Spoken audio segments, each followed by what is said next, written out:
All right, let's get started. Hello, Berlin. Welcome, everyone, to our talk, Progressive Lightmapper, an introduction to light mapping in Unity.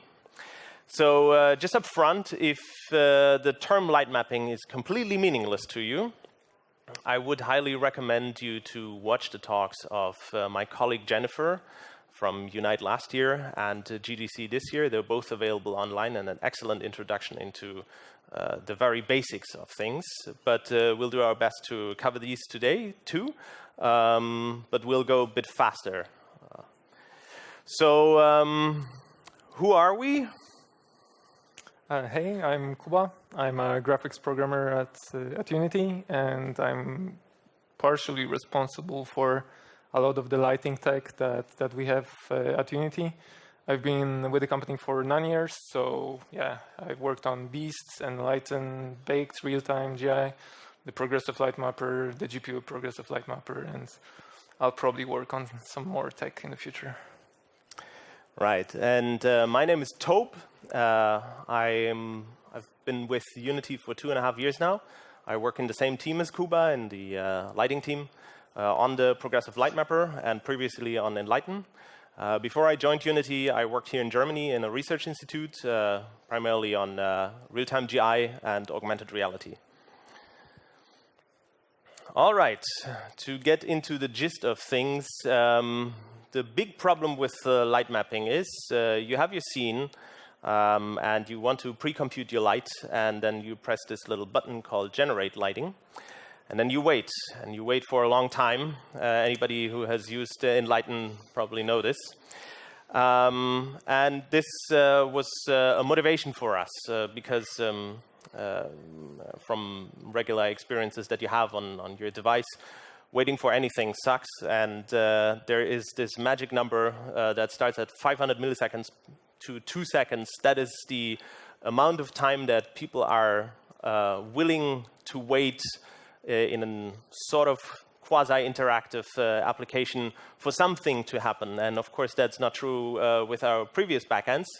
With Enlighten, you would press bake and then come back some hours later and maybe see an image.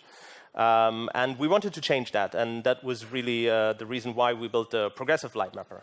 Progressive meaning that you have progressive updates. That is, you get an output of the light mapping as soon as we can give you one. Even though it's incomplete, it will give you a rough idea of what the scene will look like.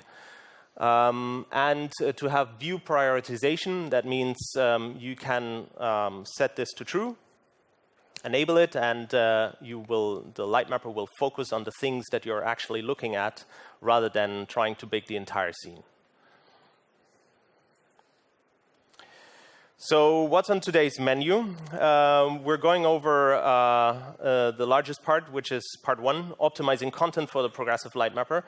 That is, give you some hints and ideas how you can make baking faster so that you don't wait hours and hours for a nice result. In the second part, we'll take a sneak peek into the GPU backend of the Progressive Lightmapper, something we're building right now. And that is something that we can actually do to make baking faster.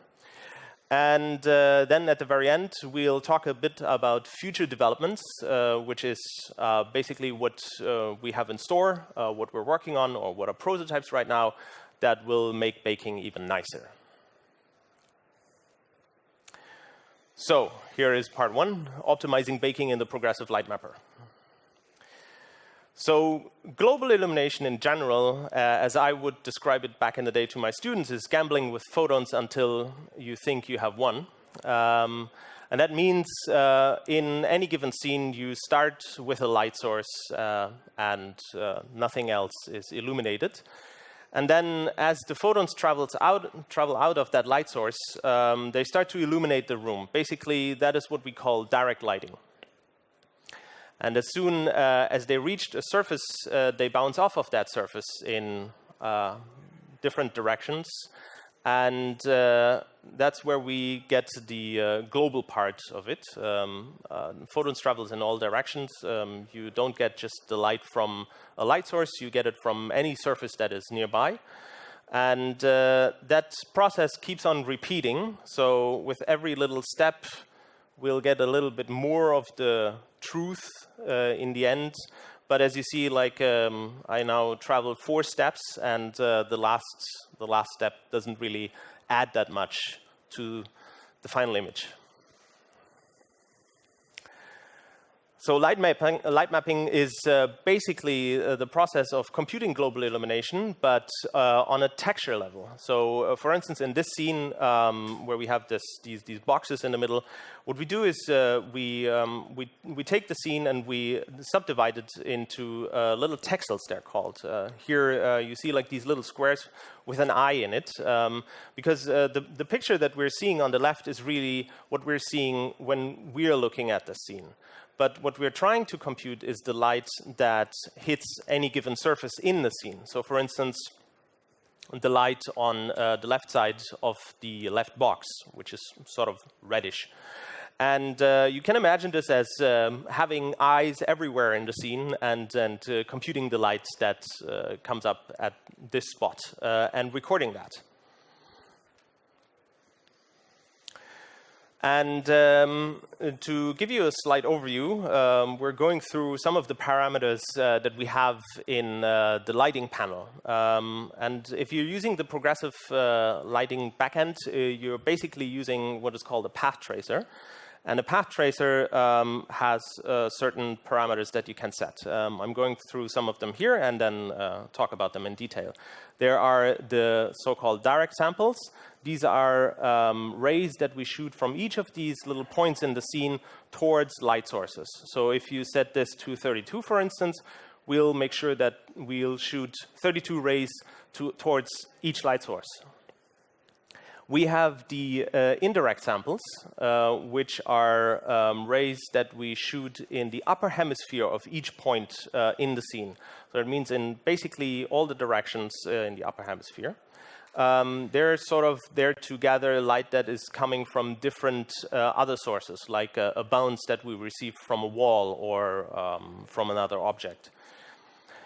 And then finally, we have the bounce count. That is, how often do we keep repeating this process of bouncing the light through the scene? So these are the direct samples, as I said. Basically, for each point, we'll shoot a number of rays towards the light sources that we have in the scene and record what's happening. That is basically what gives you the direct lighting in the scene. And we have the indirect samples. The indirect samples, these will be shot in pretty much any direction. So you can see here this point in the lower right end basically receives a little bit of green from the right side, a little bit of red from the other side, and maybe some bounce that has been reflected already 2 times from the light source on top. So basically anything that is flying around in the scene. And then last but not least, the bounce count. This is basically how often do we reflect the ray that we're currently looking at off in the scene from different surfaces. So for instance here, we would shoot a ray from the lower end towards the red wall, and then we'll shoot it again in another direction and again in another direction, and maybe we'll end up at the light source or we end up somewhere different. Doesn't matter. The question is only, is that source in the end illuminated or not? And that's the energy that will be carried back towards that point. So the energy that was carried back towards the left side of the left box is mostly red because the light has been reflected off the red wall. So to have a better understanding of light mapping, it is crucial to understand what texels are. Texels are basically the pixels that we use to store this lighting information at each of these eyes that I previously showed in the light map. And these textures we'll in the end use and put over the scene so that the recorded lighting will appear in the scene. And there is this parameter called light map resolution, which gives you the amount of texels per unit of space. Now, what is a unit of space? That is basically up to you, but In a very simple example, you can have a unit cube that you put into your scene, and that has a size of 1 by 1 by 1. And the amount of texels that you set up in this in the lightmap resolution is the one that will end up on each side of this unit cube. So, for instance, in the picture, I actually didn't choose a lightmap resolution of 40. I chose a lightmap resolution of 1, which is why this unit cube fits exactly on top of one of the texels. So if you have a lightmap resolution of 1, that's how big one of these eyes that records light will be. And it's sort of important to remember that this texel count, if you increase it in two directions, because it's in the end something that ends up in a 2D texture. So if you increase the count from 1 to 2, you're squaring the amount of texels. Now, why is that important? In the path tracer that we have in the backend, each texel basically does what we saw in the beginning. It spawns these rays that we use to figure out where the light is coming from in the scene. So we have a number of direct rays. Here is n. That's the number that you set up in the direct rays parameter. And these go towards all your light sources that you have in the scene that are marked as mixed or baked. Then we have M indirect rays. That's the second parameter that we talked about, the indirect sample count. And we'll follow these rays, but we'll bounce them the amount of times that you put in the bounce count. So basically, you can figure out how many times we will actually shoot rays towards the scene. And then there's one last thing is that actually at each bounce, we will also have one ray towards each light source to figure out what is the lighting at that position a bit earlier than we would normally get that. So texels, basically, they represent the amount of work that we have to do to calculate your light map. That is the important information. So here's an example. If you look at it, on the left side, we have 1 texel per unit of space. And as soon as I use 2 texels per unit, basically I quadrupled the amount of work that I did. And in the example with the 5 texels per unit, I suddenly have 25 times the amount of work to do that I would previously have. So it is really important to keep that number always in mind if you want to make baking faster. And that brings me perhaps to the most important slide in this entire talk and the most important rule to remember about baking. Texels that you don't put in a light map are work that we can avoid. And this you should remember when light mapping your scene always. So the basic idea here is keep a low texel count. You don't want to waste a lot of these texels on stuff that doesn't matter. Stuff that doesn't matter is, for instance, surfaces that have a low variation on them. So if you have a wall that basically just receives a bunch of red light and the wall just looks red in the end, then there's no point in having a high texel resolution on that wall. There's no point in having a 1K by 1K light map just for that wall, because 1 pixel of red is the same as 1K by 1K pixels of red. And that is true for actually most of the surfaces that receive indirect lighting only, because indirect lighting only is when it bounces off diffuse surfaces, a very blurry phenomenon. So in these cases, you don't actually need that many texels. You also don't want to waste them on small objects. Small objects in your scene, that is, in your scene space, they will get allotted some texels, but in the end, you might end up with a stone that just produces like 1 or 4 more texels, but the light mapping doesn't look really great if you just have 4 texels on it. The same is true for thin objects. So, for instance, if you have a wire somewhere, then you will produce a lot of texels that get crammed into a very tiny space, and they don't contribute much to the final image. And finally, of course, surfaces that are hidden from the player in your scene, they don't necessarily need to be light mapped, unless you want to create some kind of coffee mod like in GTA. So here is an example scene that I created. We have this white wall and a red floor, and this flag thingy that is standing in the scene. So on the left side, you see the albedo. That's just a diffuse color that we're recording when we try to figure out what the lighting situation will be for the material. And then in the middle, you see the baked light map. That is the result I got out. And on the right side, you see the final shaded result when we put all of the things together. And press OK. Can you press OK that it doesn't turn off? That would be nice. And the thing that I talked about not wasting a lot of texels on stuff that doesn't matter is a bit visible in this image. So for instance, the red wall on the side that just receives like this mush red light, that can be represented in much fewer texels than the floor, for instance, where you see the shadow. On the shadow, you can actually see some kind of aliasing artifact because I didn't use enough texels. So here is a good example for that. And to do that, you have this parameter that you can select for each mesh renderer.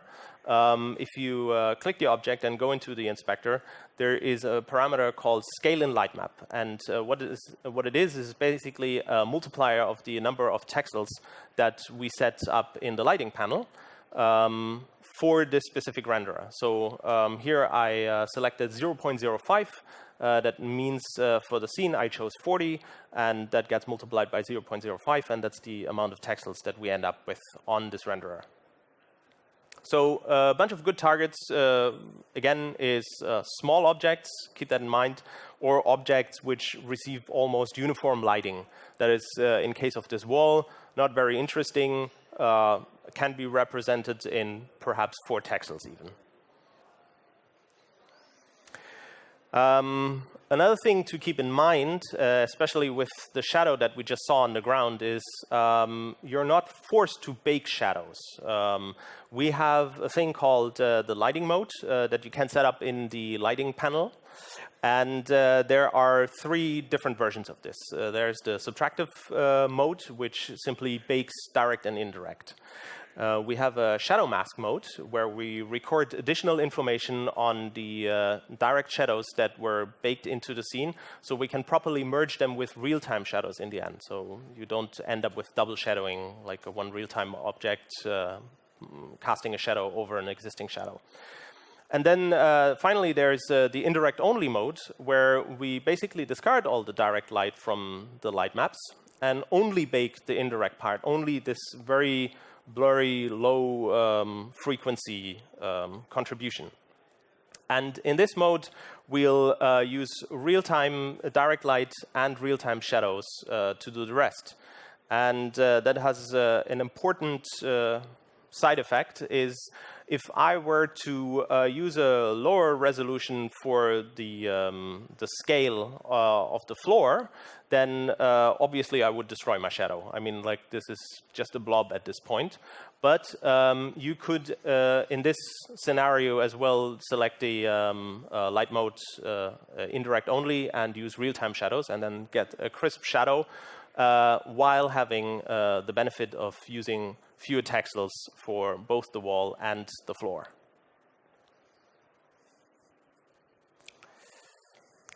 Thanks. So continuing on Tobias's point on not light mapping some of the small objects that have small influence on the final look of your global illumination, well, what do you do with them? So in this scene, the objects that basically completely don't matter to the bounds are those highlighted here, possibly even more. Some of the bigger rocks, they probably wouldn't have that much influence either, especially those covered in grass. And those you can light somehow. Well, you need to light them somehow so that they fit in your scene. And the approach to doing that in Unity is to use light probes. And light probes are those points in space that you define by placing them, for which we calculate the incoming lighting at this point. That stores a bit more information than a lightmap texel, but encodes the information about lighting incoming from all the directions. That basically means that for things like a rock that is basically quite a curved surface, you can use information from one of those probes or potentially interpolate it between multiple of those probes to light all the sides of it. Whereas with light maps, you would basically need multiple texels to cover the different sides of the thing. It's basically quite kind of hard to light map something that is a sphere. Even though this is the basic primitive in Unity, you still need quite a lot of texels and additional seam stitching to allow for different colors on different sides. Whereas with light probes, it's just one probe that is not that much amount of data that allows you to light map that. And generally, you should use it both for those things that have small influence on your bounce lighting, but also for those things that either would have a huge surface area. So it's like, let's say, a bush. It has a lot of geometry, but in the end, one probe will most likely be enough to light it completely. The same with some tubes or wires, basically things where it's hard to place a seam so that it's not visible, or if you have a seam, then you need to increase the amount of texels on the circumference so that seam stitching that we have built in can do its job. So in those cases, it's typically easier to resort to using light probes. If you have a medium-sized scene, you might be resorting to using LODs to optimize the runtime rendering performance.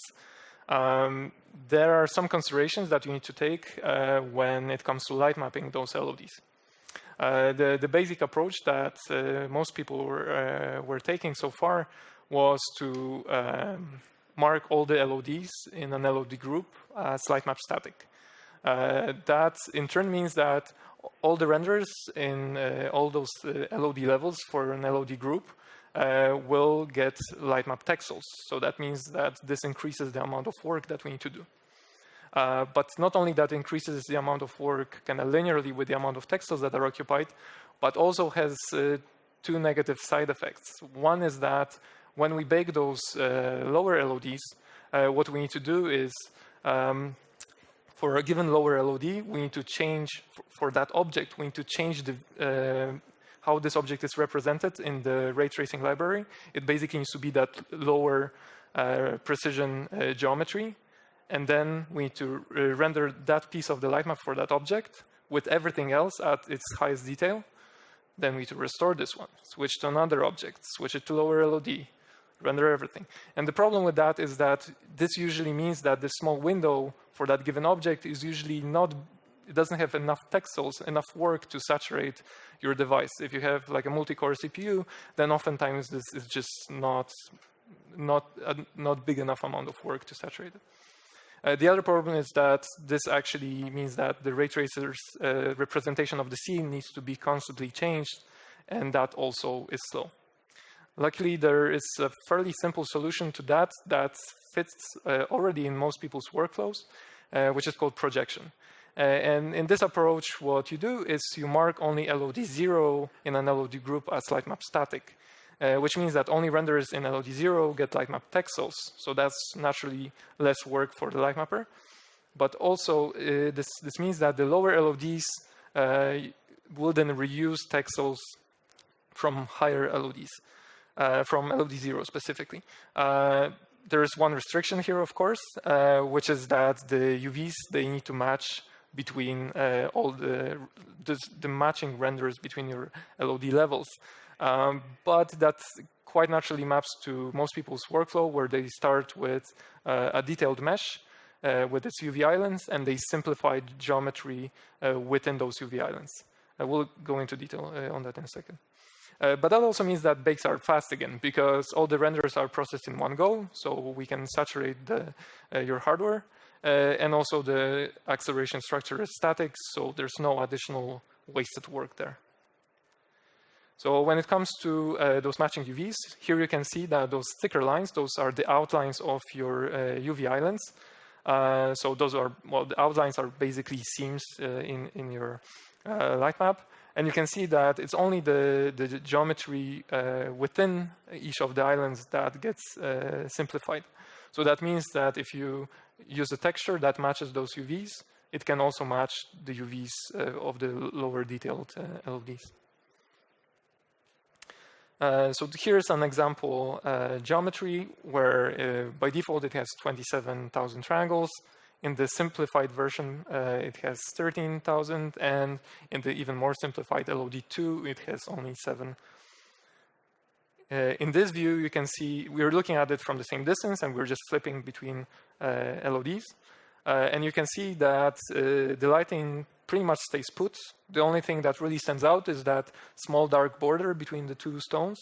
And the reason why this happens is because in the less detailed version of the geometry, the spacing between those rocks is slightly bigger. So this darkening, this occlusion is already there. It's just that in this version, you can see it better.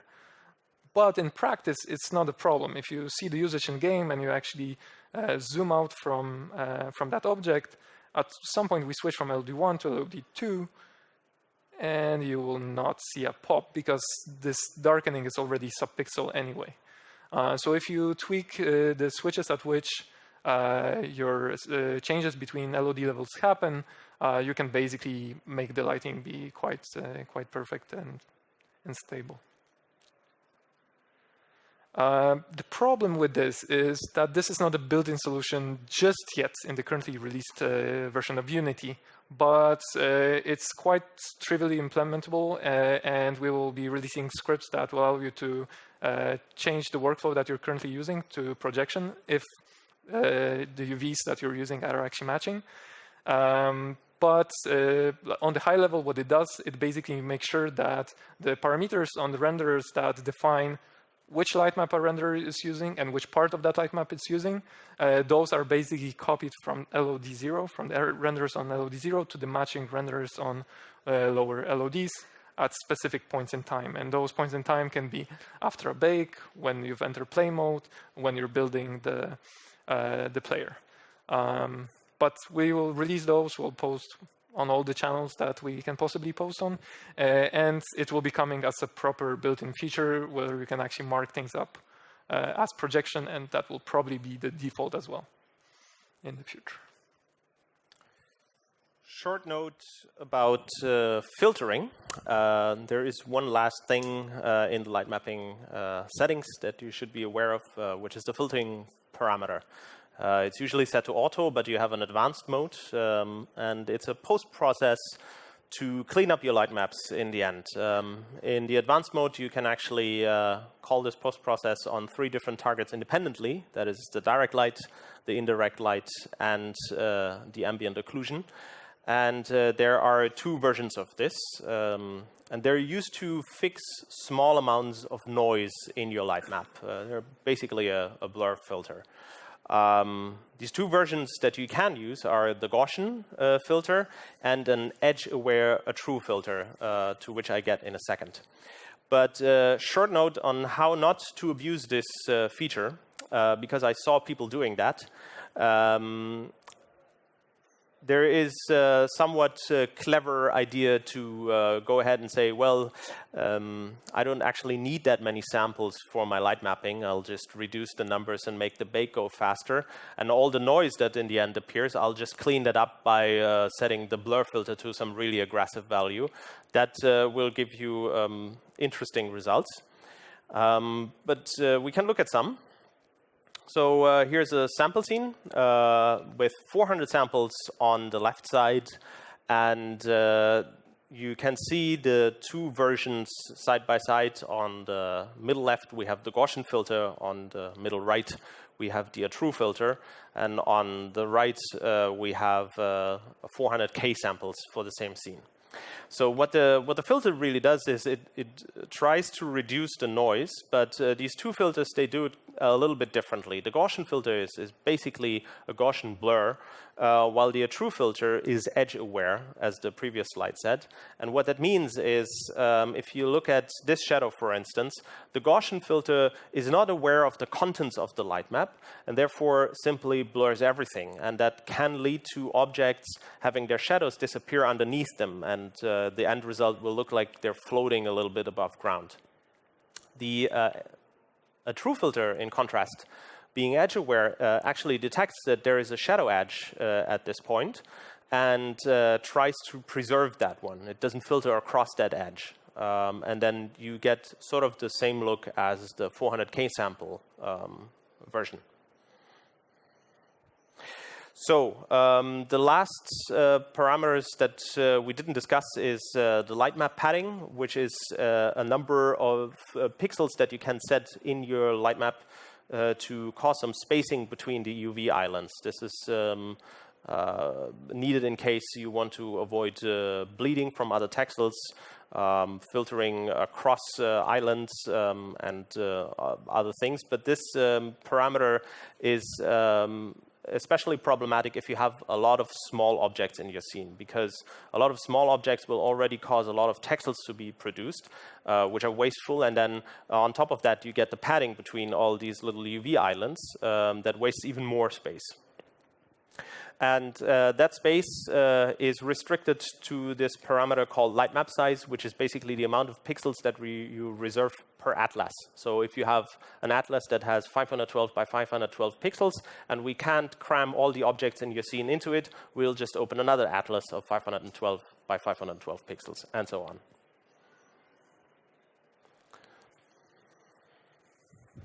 And now on to part 2, the GPU baking backend. I will talk here about our GPU Lightmapper that we presented already at GDC. And that Lightmapper is a natural evolution of the CPU Lightmapper that we had so far. I'll just let you watch the video in case you haven't seen it. It's quite short. So.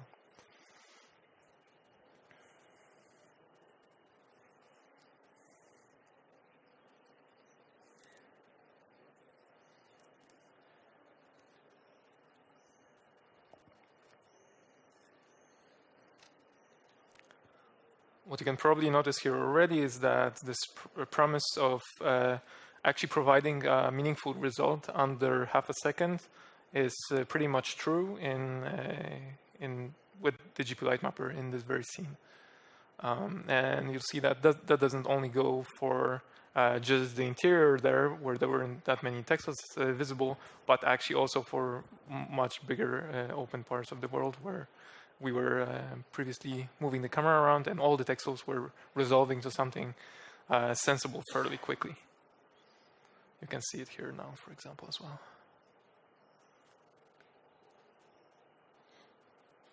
So suddenly this is a workflow that you can work with. It allows you to iterate on your lighting and not just make some educated guesses and hope for the best and come back hours later.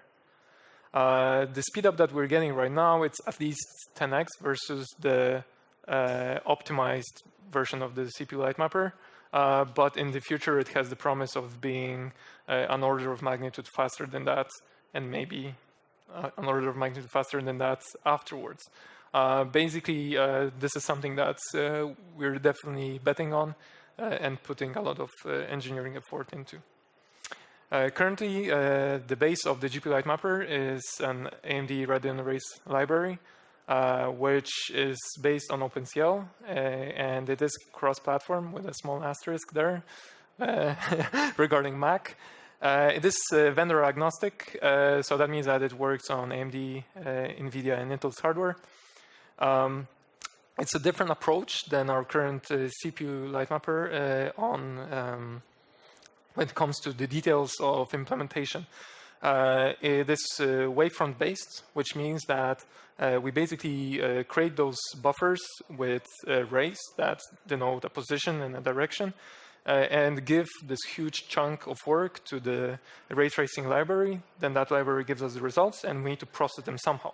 So then we have those compute kernels that, for example, figure out, OK, those were the intersections. OK, now we should do another bounce. So the new rays will be in those directions. We calculate the new buffer, and off it goes. And basically, that allows us to make sure that the device has always a sensible amount of work to do, but also the implementation in the end is fairly simple. This is as opposed to the current CPU implementation that uses an OpenRL-based library, where we basically write a handful of shaders that define the behavior a bit more naturally, but in the end, they're much harder for optimization. So going forward, we'll probably stick with the wavefront-based approach. Also, related to the future and related to the OpenCL, well, the support of Mac that is going away now for OpenCL, that is a hiccup for this very tech, but the entire structure of the Lightmapper is made such that it's easy to plug in new backends. The bulk of the code can be reused. So, of course, we're on top of making sure that the Lightmapper will work at its fastest across all the editor platforms, and in the future also runtime platforms. And that brings me to the C# ray tracing API.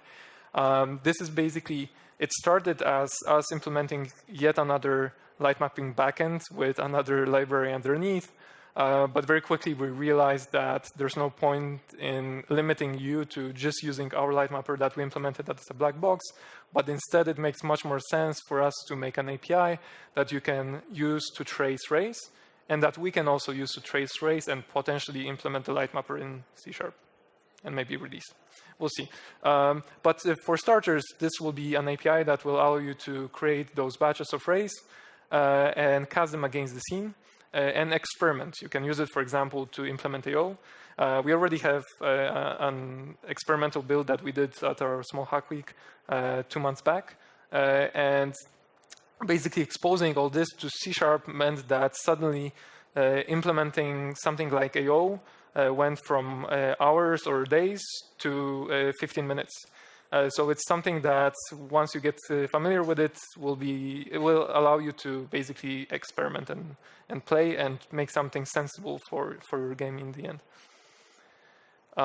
When it comes to the GPU Lightmapper specifically, we're planning to work on support for multiple GPUs within one machine, and that can be either multiple GPUs in one desktop, which is a pretty natural way to expand the capabilities of the machine that maybe you could share across the office for baking, or potentially also working with a laptop with an internal GPU and possibly multiple daisy-chained external GPUs.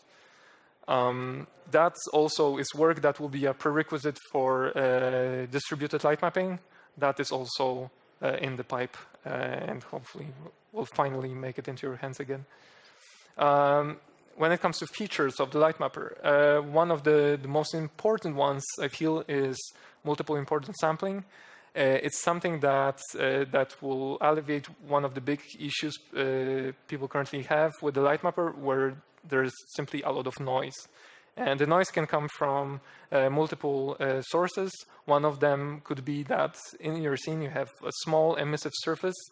And basically, when all the texels are casting the rays into the scene, some of them just happen to hit that surface and some other ones don't. And that gives the noise that is kind of hard to get rid of, even with the filters that we have built in. So going forward, what we'll do is for those emissive surfaces, they will be more explicitly defined for the Lightmapper, so that instead of randomly hitting them, it will know to search for them.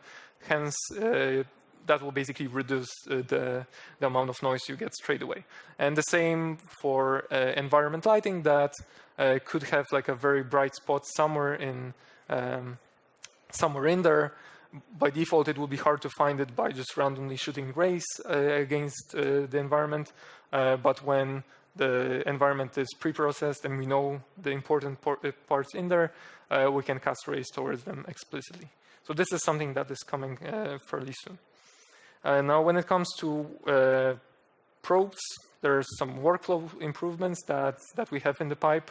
There's the ringing for cases where you get strong light that is focused from one direction. You get false lighting on the other side.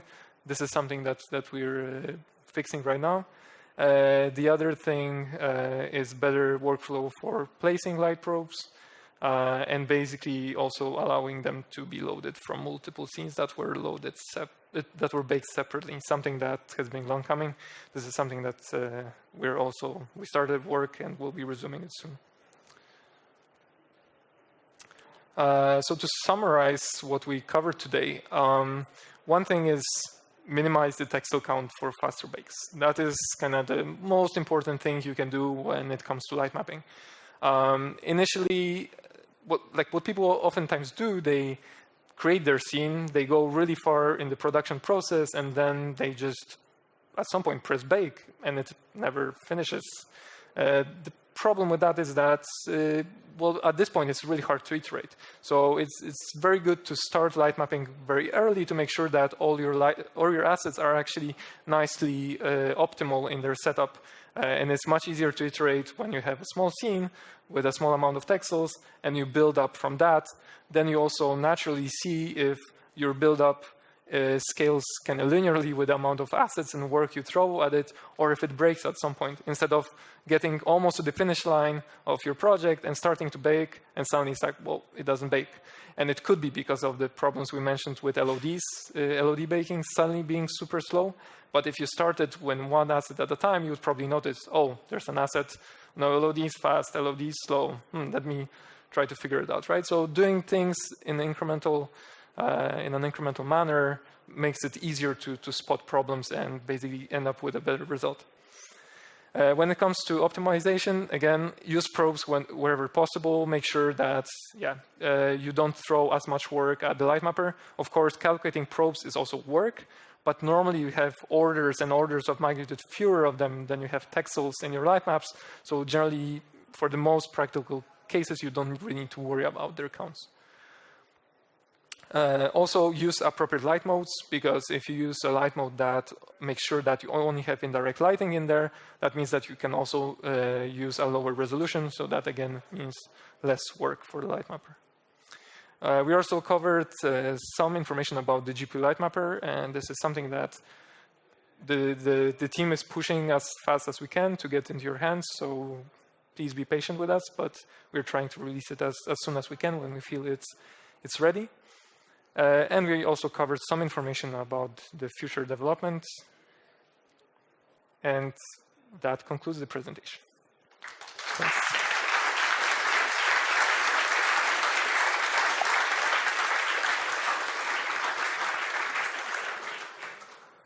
We now have a small few minutes for questions. So if you have one, please approach one of the two mics that are here on the sides, and we'll try to answer as best as we can.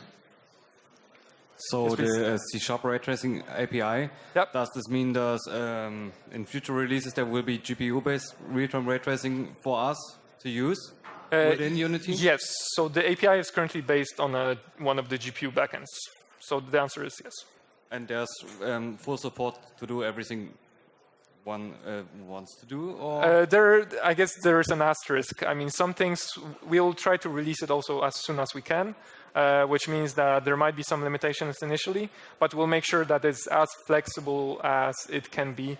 And also, the problem is that the landscape of the different APIs underneath is kind of evolving right now as we speak. So it's a bit hard to set a direction with the API straight away. So most likely it will be experimental to begin with. But it won't be limited to ray tracing, light mapping only? No. It's any ray tracing. For example, using it for some GI makes sense, but anything else goes. Thank you. Sure. Hey, guys. Oh, hey. Yeah. Sorry, not really a question, just some commentary, really. We just shipped our game with no light baking whatsoever. We couldn't get it working at all. We tried several times throughout the project, but the results just weren't satisfactory. So it's awesome to see you've got the GPU light baker. It looks really cool, but because the iteration time for us was just not manageable as a as a small team. And part of the problem we found is just, it's great that you went through all the options there and explained every single option in detail, but there's a whole bunch of modes and a whole bunch of settings and a whole bunch of things to get wrong. And we found that our production time just wasn't enough to experiment properly with these things. Right. So I think you are fixing it, but just my commentary really is like, it's cool that you're doing like cool ray tracing like APIs and stuff. That sounds cool. It's not of interest to me. I would be much more interested in seeing like help with authoring that data in the scene. Yep. Like placing probes is a pain. Tweaking the texel settings and all the different objects in the scene, like manually disabling on small objects, it's hard to get right, especially when you have to wait 6 hours to iterate on that thing.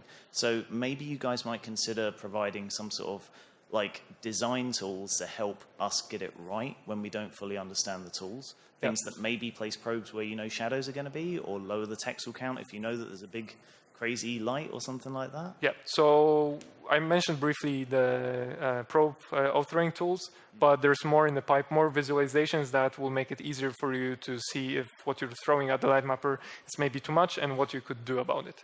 Cool. So this is something that we definitely have in the pipe, and also we'll have more learning content that is more game-sized that you can use as a starting point to dissect what have we done to actually make it Lightmap fairly quickly for the size of the level. Cool. Well, yeah, I guess my feedback is it looks cool, but it's really complicated still. So if that helps, then thanks very much. Thanks.